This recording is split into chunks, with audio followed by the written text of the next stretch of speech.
So we're going to continue.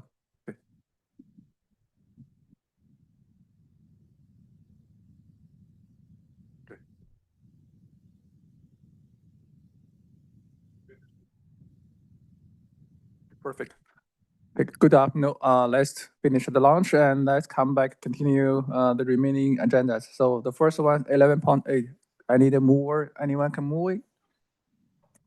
Okay, Councillor Davidson. Thank you so much. Okay.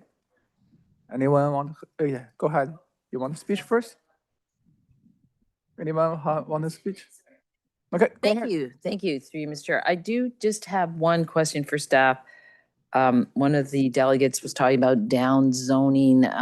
I'm confused and wondering if you can just make remarks about those comments from one of the delegations. If I use the right term.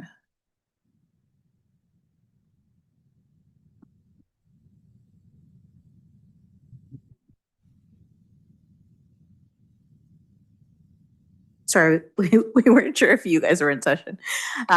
Through the chair to Councillor Davidson. The applicant is dealing with is speaking about the employment lands, and there's a concern that it's a down designation. You will see as we've worked through resolving all of the comments on the comprehensive zoning bylaw, we're actually taking the employment lands out at this time to further review and make sure that we can address all comments received. That'll come forward as part of the final bylaw moving forward. The conversations are fluid and they're ongoing right up until we have the opportunity to bring forward the finalized bylaw next week. So at this time, the employment lands have been pulled out. They're not being downzoned per se. What we're trying to do is the conformity exercise as per the provincial legislation that has redefined what employment areas are able to be and the uses that are permitted therein. And that will all come forward as part of the final bylaw and the final OP update. Thank you. So this issue will be it's still a work in progress. And before we do final approval on this, so next week, when this comes to council, is that still something that will be outstanding and being worked on? Through the chair to Councillor Davidson, it will still be outstanding, but it will no longer be part of the comprehensive zoning bylaw. It will be excluded. And when the OP update is finalized next year, we will address the amendment to the comprehensive zoning bylaw as necessary at that time. Thank you. And my other question is some individual property owners that were here. Is staff working with them to help them solve their issues? Aside from changing an entire comprehensive bylaw zoning work, is staff working with those individuals so that they don't feel that these changes, are punitive almost for them particularly? Through the chair to Councillor Davidson, absolutely. The conversations are ongoing during lunch today. They're ongoing all the way up until the finalization of the bylaw for passing next week. The intention and the objective is to resolve as many issues as we feasibly can to ensure the minimal amount of appeals to the comprehensive zoning bylaw and to catch anything that may have been an oversight. Staff have been working very, very diligently with all stakeholders to make sure we can address all concerns. There may be some concerns that we can't address, and the appellants have appeal process that they can kind of deal with those ones that we can't. Okay, thank you. Okay, next one, Councillor Liu. Thank you very much, Mr. Chair. I just wanted to have a confirmation. I can see Young Montessori, the owner, is here. I just want a confirmation that the site-specific provision will be included in next week bylaw during the council meeting. I just want a confirmation on that one, please. Through the chair to Councillor Liu. Sorry. Yes. So we've spoken with the applicant. The York Montessori will be ensconced as a site-specific exceptions. There is a particular use that cannot be included, and we've spoken with the applicant's representative in that regard. So where possible, we will include all the permitted uses as per the OLT order as an exception. Thank you very much. And thank you, staff, for working with the applicant. Appreciate that. Thank you. Okay, next, Councilor Thompson. Thank you. Actually, Councillor Liu has asked the question that I was going to ask, but I think I'd rather ask it more in a general sense, in that I always got the impression that if there was a use already in place, that even with the comprehensive zoning bylaw, that under a grandfather clause, most of those operations would continue. So is that still the case in general? I'm just talking in general. Through the chair to Council Thompson, that is correct. Okay, I'm comfortable. Thank you. Okay, next one, Councilor Silibes. Thank you, Mr. Chair. I just have a couple of questions for Madam Janetta. With regards to what Mrs. Pollock was saying, and I apologize if someone else has broached this prior to my coming into council. She referred to the established building line and that it's going to negatively impact, it could negatively impact front yard setbacks and putting trees on front yards. Is that, can you comment on that, Mr. Ayala? Is that correct and a correct assumption? To you, Mr. Chair. No, Ms. Pollock is not reading the bylaw correctly at this point. It's just the 3.5 meter setback is to the main building in a new construction if it was planned subdivision. However, because we have a lot of existing communities, there are some older bylaws that establish the building line. So we carried that forward across the city to protect the communities. So the more restrictive is the average building line. So if someone's going to build a new house, they have to be respectful of the setback of the abutting properties and not building to 3.5 meters. That's more in line again with a subdivision plan, if you will, with larger properties. But if it's a consent and infill, they would have to average the setback.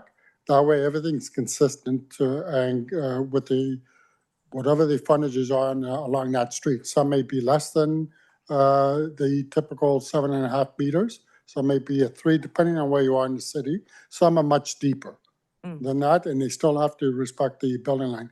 This is a concept that currently exists in various locations in the city that we're again bringing forward.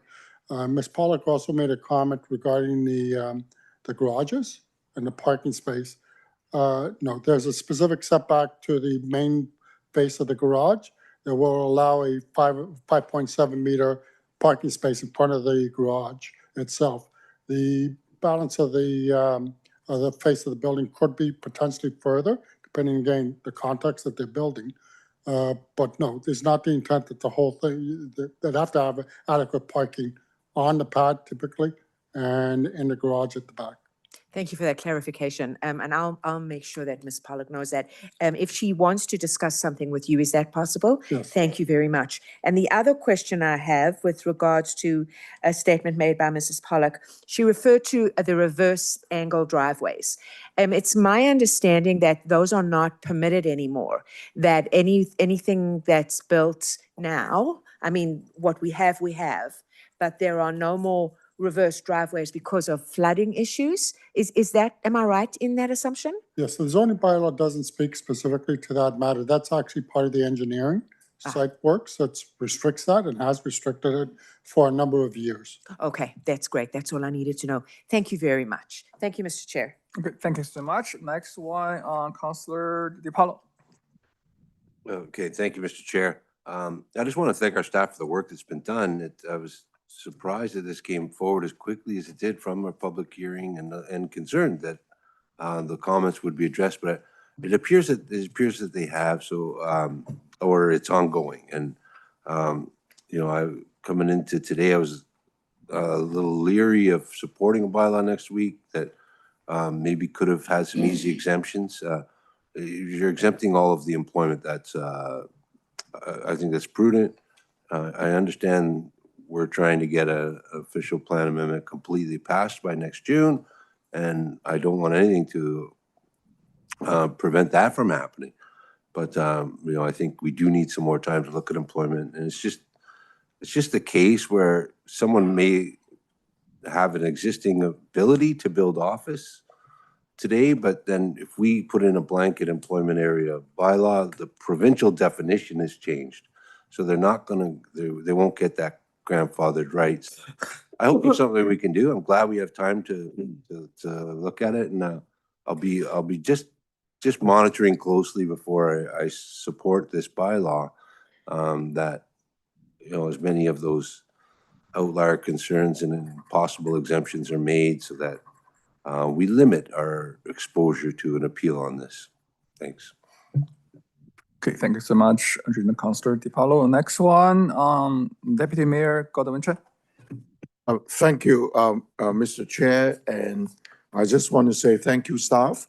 This is quite a comprehensive major meeting undertaking, and I get a sense that you are dealing with, as of now, of course, within a framework under the provincial policy and so on and so on, that there might need to be amendments, things down the line. However, I just want to bring up, and because I hear it kind of two times among the delegates. One is from Mr. Michael that he's not here anymore. I'm a bit surprised to hear he was commenting on stakeholders consultation. This, by the time he gets to here, there's quite a number of consultation, I understand it, including public, of course, including stakeholders. And also kind of hearing in relation to Mr. Ian Andrews, who's still here, relating to the York Montessori School, is kind of referring to this particular no specific notice. So through you, Mr. Chair, moving forward from here, I know it's only 1 week, September 17 to 24. Would that be kind of notification? All the stakeholders or all the that have been consulted, would they be getting notified that this is coming for final approval at Council September 24th? Through Mr. Chair. Through the chair to Councillor Chen. The city provides notification for this meeting. They won't be provided notification for next week's meeting. Okay. So anyone who's expressed interest in today's meeting will be, the minutes will be adopted next week, and they know that if they are interested, they would come forward next week. Thank you. Thank you very much. I think it's for the public record that parties who have been here today making delegation, because last thing I want to hear next week is that, should have more stakeholder consultation. No, what you just said, I think that helps, is on public record. Thank you. I hear the word and it's been touched on in terms of downgrading, not only employment in some other places, and the staff has responded appropriately. I appreciate that. And I also appreciate the parking strategy areas because of the geographical and also the way we have the KDA and so on and so on. I'm just drawing on one or two aspects. One particular aspect is about the, because right now, if the way it's adopted, then the comprehensive zoning bylaw apply to all places. And the ones I have an interest and still watching carefully is on a short-term rental. I do realize on the report it mentioned about quite a number of comments. I guess at the end of the day, it's also in terms of how it's going to be managed if we got complaints. But at this point in time, I would say I would support the motion in front of us, but I'm just saying some of the areas I'm keeping an eye on. And I think it's already touched on any kind of legal non-conforming use previously before the adoption would continue being grandparent, right, and continue. So that's comfort for a number of people. And just to be very clear, there'll always be site-specific standards when future applications will be coming through this council. Is it not correct, through Mr. Chair? Through the chair to Councillor Chan. So there is the opportunity for site-specific exceptions as always, but with the new baseline of a new comprehensive zoning bylaw, we're hopeful that the modern and progressive development standards that we put forward in that document will negate where to the extent possible, our site-specific exceptions are required. But they will continue to be an opportunity for for applicants to bring forward zoning bylaw amendments or through the Committee of Adjustment, those site-specific exceptions to the bylaw as may be required. Thank you. What's the word? Opportunity? No, not opportunity. I guess you did say opportunity, right? For Yes, the opportunity always exists for applicants to bring forward applications to get site-specific exceptions. Thank you. Yeah, it's depending on the context. That could still be looked at down the road. Thank you very much for your response. Thank you, Mr. Chair. I support the motion in front of us. Okay, thank you. Next one is our Mayor, David West. Thank you. Thank you. I don't really have a lot to add. Actually, all the questions that I had specifically were answered from the delegations. The one thing I'm noticing here is that in the correspondence and the delegations that we've received today, there's like one name, for example, appears 13 times. I find that unbelievable, actually, that they could have 13 clients with concerns about this that are, I'm not sure what kind of a coincidence that is, but I guess what I'm saying in all of that is that although there are a number of names that we're seeing again and again and again and again and again and again and again, the vast majority of landowners in Richmond Hill didn't write and didn't delegate today. So I have to assume that staff is pretty satisfied with the amount of positive input that has been given through not appearing at council today. Is that fair to say? Through the chair to the mayor, yes, that's correct. We've had quite an extensive stakeholder engagement on this project. Notwithstanding the council public meeting was held only 2 weeks ago. That was a statutory council public meeting that was dealing with the entirety of the comprehensive zoning bylaw as it's currently before you today. That's not to, that doesn't include all of the other statutory council public meetings that we had in the past on various components. So it's been over 2 years.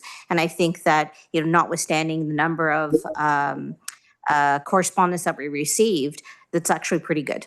And I would be shocked if we didn't have correspondence. Of course. Yeah, no, and absolutely, we'd hope for that. We'd expect it. So we have, as council, has dealt with the particular issues that that kind of stood out for me in all this. Of the ones that are remaining, is it fair to say, because I've read through some of the correspondence, I've listened to some of the delegations, some of this stuff seems like it's just that there's a misunderstanding as to what's going on. I mean, is it fair to say that when you're looking through all this stuff, either there's just nothing we can do about it because of a number of very legitimate reasons, or it's a misunderstanding? Like, what is left? Is there anything really left that in what you're seeing here that we really need to dig into between now and then? So you, Mr. Chair, what we've been dealing with is very site-specific applications or concerns, some of which have gone recently through approval processes, and they wish to either be incorporated into the bylaw by an exception with whatever they got grandfathered with, or they wish not to be within the body of the bylaw until such time as they complete their applications. But they're grandfathered. Well, again, they want what they want. But why? They're grandfathered. What's I don't understand. It's a difficult question to answer, quite frankly, because in some cases, sites have not been incorporated or subject to the bylaw, and they still appealed because they wish to be within the bylaw. But in both cases, they wish to have the same rules apply. So it is an interesting problem that we're dealing with those, but we're speaking specifically with the individual landowners to understand exactly what their concerns, to make sure that what they believe should be transferred through the bylaw is appropriately transferred through an exception, or if that's not possible due to the complexity of the previous approvals, that the lands are excluded. That's what you see in Schedule A of the bylaw. There are various land holdings that have been excluded because of various reasons, one of which is the complexity of the previous approvals, and they wish to proceed with those. Okay, that's all I've got. Thank you very much. Okay, thank you so much. So it's my turn. So I do have maybe bigger questions here. So I know the comprehensive plan taking tons of efforts and time. So my question here, so this is definitely not the final version. Even we approve the next week, there could still be ongoing modifications, amendment, or changes. Is that correct? Or is just final done? We cannot modify those bylaws anymore for small portions, because I do see in the past few weeks we do have a lot of delegations come here. Perhaps there are different opinions for the bylaw. Through you, Mr. Chair. What typically happens after council passes the zoning bylaw, that document's in effect. If there are outstanding issues, typically the applicant would file an appeal, and through that process, we would negotiate with the landowners to either address their issues and bring something forward to council for concurrence, and thereby advise the OLT that we have a resolution, or if we cannot come to a resolution, then we proceed through a contested hearing at that point in time. But there is an opportunity subsequently to potentially negotiate and bring an item back to council for direction, so we have direction to the OLT on potential resolutions. Okay, I believe this is maybe this is my understanding. So if we pass the bylaw, anything violate that new bylaw will have to go to LT. That take a long time. Something maybe I'm not sure. Just there might be a correction process, or there is no correction process on our behalf. If we see the feedback from our customers or different residents, owners come to us, and we realize, oh, there need a modification. For example, when we collect more information or dark chat, there need a modification or amendment. Is there any way your team can bring a modification to us? Let's discuss. Instead, go to LLT. That take a long time. Efforts as well as resources and money. Well, Mr. Chair, even under that process, the bylaw still rests with the OLT to approve the base document. If staff bring forward an omnibus bylaw in the future to deal with the OP review and address any other outstanding issues, we certainly will do that in the spring. But any amendment still will be subject to the final disposition of the primary bylaw that you will consider today. In addition, nothing stops any applicant today from filing an amendment on a site-specific basis that will address the comprehensive zoning bylaw if they deem that there needs to be tweaked. Okay. Also, so they can also have that opportunity. Yeah, I'm hoping this is really a living document, because everything's going forward. There are no new technology, new bills coming, so the bylaw should not be stable as it, right? It's ongoing process. Okay, so my next question is very tiny, and just like our deputy mayor mentioned, I saw the rent-and-living services, Airbnb, and also another one, employment purpose. So I see the documents here. Read the last line here. Is that licensing is not option for the Airbnb anymore, or are still in consideration? Mr. Chair, the zoning bylaw only deals with the use and not the licensing component. As far as the use, there are restrictions that are put on Airbnbs, if you will. And the specific restriction is that the owner of the unit or the renter of the unit is the primary operator of the Airbnb. So that one's been documented in this bylaw already, right? That's right. Okay, my next question is regarding to the employment. So I see that the employment sections here, we define the type of the business they can run.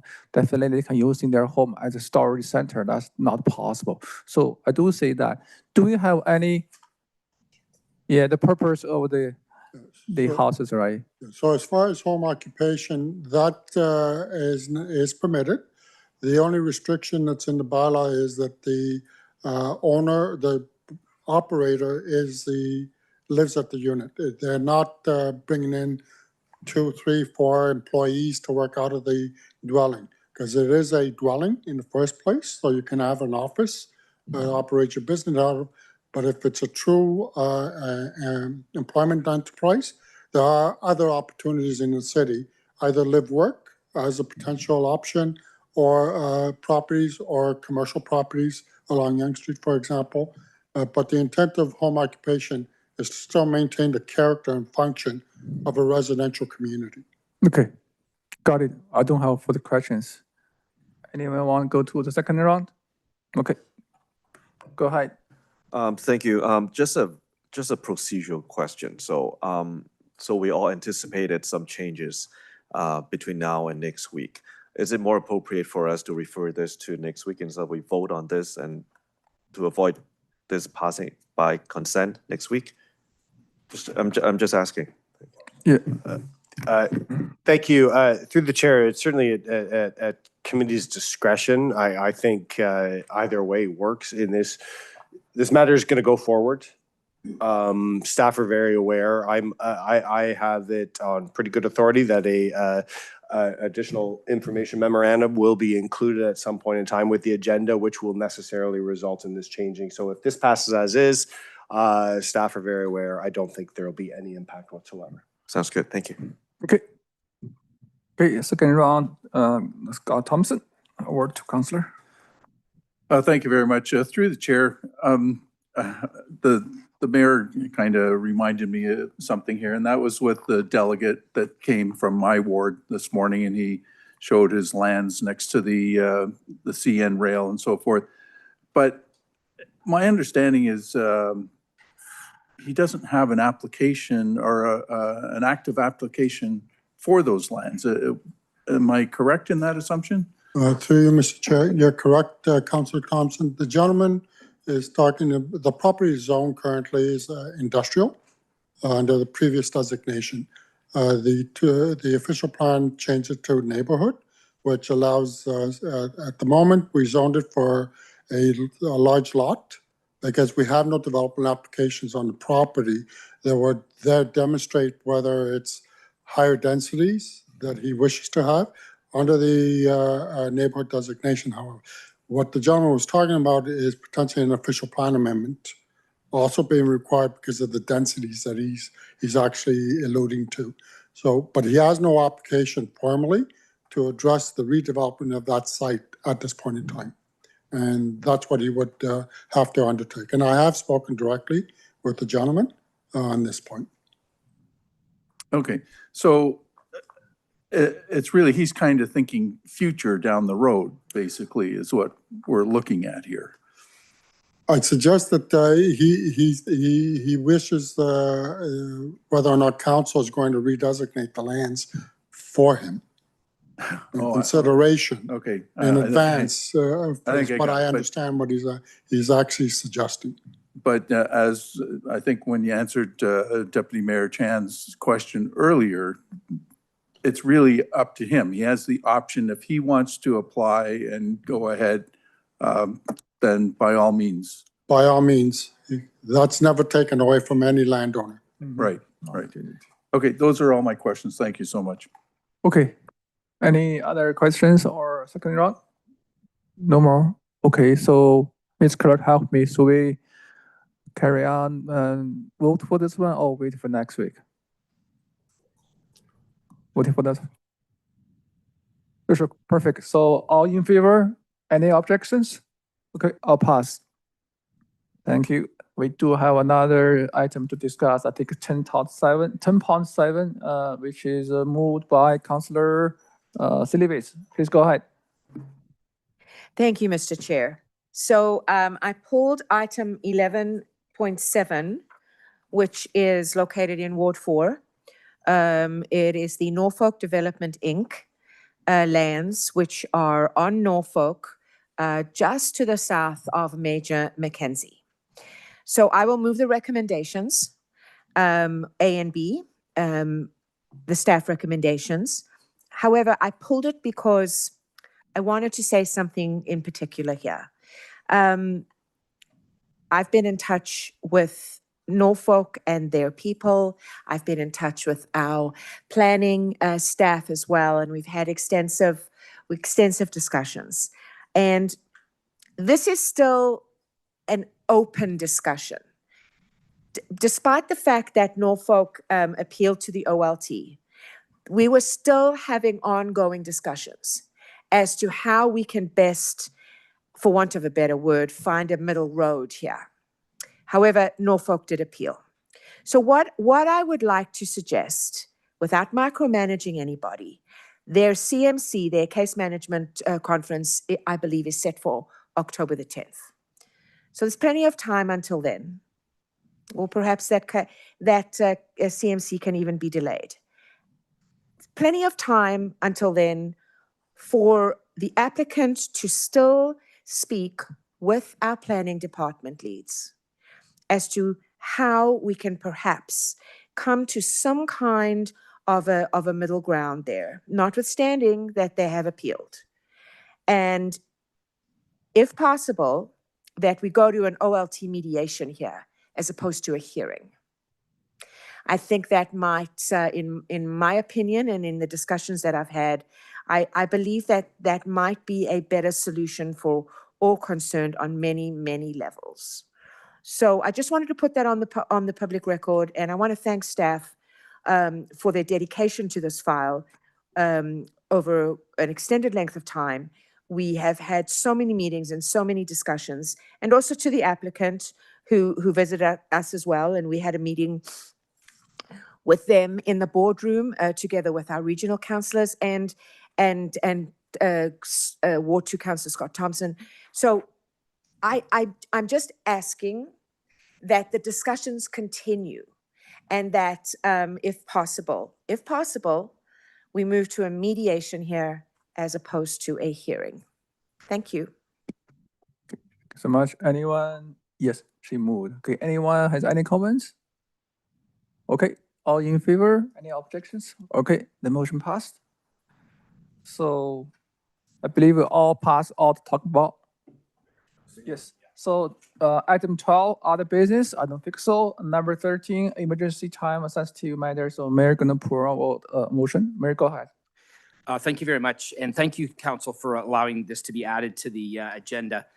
I mean, I don't need to say this to anybody on council. This has been a really difficult last couple of weeks in Richmond Hill. And this incident that happened at the Child Care Center was just above and beyond anything that I could have imagined up to this point. And I have to say right off the top, I'm really, really proud of our community. They've come together. They've been supportive. They've been empathetic. I couldn't be more proud of the way that our community has dealt with this, and you know, and is continuing to deal with it. This is a very upsetting thing for anybody, but particularly anybody that's a parent, and certainly for the families that have been directly affected by this. So I will also say that that right after the event, there was an obvious call for increased safety measures in places like this to prevent anything like this from ever happening again. I want to make it very clear that it is completely not within the jurisdiction of any cities in Ontario, including Richmond Hill, for us to be able to unilaterally compel daycare operators or any other folks, for that matter, to install these kinds of installations that increase safety. But I did have a really great meeting by phone with Minister Calandra, and he was already on top of doing what he has now announced that he's going to do to increase the safety in those areas and make sure that that these are, you know, these facilities are safe. And so I wanted to put this motion in because I think it's important for the community to know what's going on and that we're doing everything within our power. And I think what that means in this case is working collaboratively with the provincial government to make sure that we send the provincial government a message that says we really appreciate and want to work with them on the work that they're planning on, or the legislative changes that they're planning on making to make these types of things happen. So that's the meat and potatoes of this motion.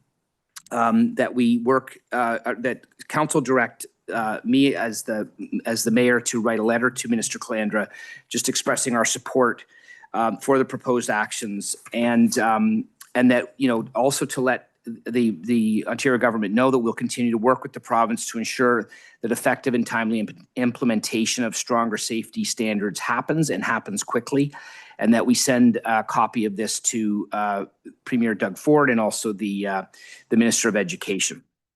So the rest is fairly self-explanatory. I mean, the whereases in this motion, you know, talk about some of the effects that this has had on the community, and that you know, we really are. I know all of us are hearing from our residents that they're very much in favor of getting this work done quickly to protect spaces like this, and this is exactly what we are hoping to achieve, with obviously with the lead coming from the province, and but we are certainly there to make sure that it happens as quickly as possible. So anyway, that's the motion, and hopefully we can support that. I suspect that there will likely be a unanimous support for this, and I think that's also an important aspect of passing this motion as well. Okay, anyone comment? Councillor Scott Thompson. Thank you very much, and want to, through the chair, thank the mayor for bringing forward this motion. I mean, those of you who are here this morning probably heard the way I was speaking about the province in terms of micromobility and where I thought they should be. So, you know, when you see the province stepping up and doing something like this, I think we really need to get behind them and show full support, because this is exactly the types of things that we want them to do. So thank you, Mayor, for bringing this forward. I fully support this motion. Anyone? Okay, Michael, next you, Ward 6 Councillor. Thank you, Mr. Chair, and thank you, Mayor West, for proposing this motion. And I fully support the call to urge the province to strengthen the building safety standard for all childcare center. And the motion states very clearly that such kind of thing falls within the jurisdiction of the provincial government, and also thank you, Mayor, for the follow-up with the Ministry of Education. So I do believe that enhancing building safety for daycares is definitely a step on the right direction. Thank you, Mayor West. I will fully support this. Thank you. Anyone else? Okay, I want to say something as well. So as the ward councillor, this incident happened in my ward. So really sorry, and feel very, very bad for the families, also for the kids who injured, and also teachers there as well. So I believe in the past 1 week, I received at the beginning of the day, right, that happened, I received tons of inquiries from public. Thank you so much for our Mayor West, who stepped in very fast, has the latest, most fast way connections, communication with our Ministry of Education. We send out a lot of information in the right time, immediately, and I think that time being our response time is really appreciated by the residents. And I thank you again for Mayor and also the Minister of Education. So so far by this now, so we are looking for more actions. We take actions, we look at all the plans, it's great. And also, I believe Ontario is also trying to do something, but now it's time. So we have a lot of care centers and also schools nearby, close to that street and parking lot. There has not been addressed yet, and it's still ongoing. I've been received by a lot of owners and also kindergarten teachers and principals reached to me, what are you going to do? We're trying to do something quick because protect kids. So we are looking for this letter sent to the ministry and let them do and know what city, and not only our city, a lot of parents, a lot of cities looking for directions from Ontario government. Thank you so much. Okay, all in favor? Okay, thank you so much. All in favor, the motion passed. Okay, next one, motion adjourned. Any movers? Okay, I cannot do it, right? Oh, Can we just, I believe that passed unanimously. If we could. yes, the motion passed unanimously. you. I'll see that. Okay, next one is adjourn, there's no any business, right? So, no more? Okay, so the adjourn of the meeting, any more? All in favor? Okay, unanimous, okay, perfect. Thank you so much.